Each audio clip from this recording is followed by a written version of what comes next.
Hi everyone, welcome back to my channel and happy new year to everyone. Today's vlog I'm gonna share with you how I glam last holiday season where we celebrated only at home, but who said we cannot glam in our living room. So today I'm gonna share you that glam makeup look I created using all the products from the holiday gift box that YESSTYLE sent to me. So before it's getting too late, let's get started.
that's it for today's guys. I hope you enjoyed watching this video. And before I end this vlog, I just want to say thank you again, YESSTYLE, for sending me the holiday gift box set.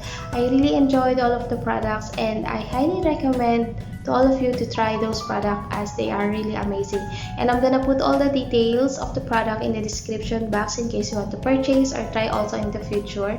At least you have a reference. And thank you so much to all of you who always watching my videos, to all of my friends. Thank you so much, and please don't forget to like, comment, subscribe if you haven't subscribed to my channel. And once again, thank you for watching. See you in my next one. Bye.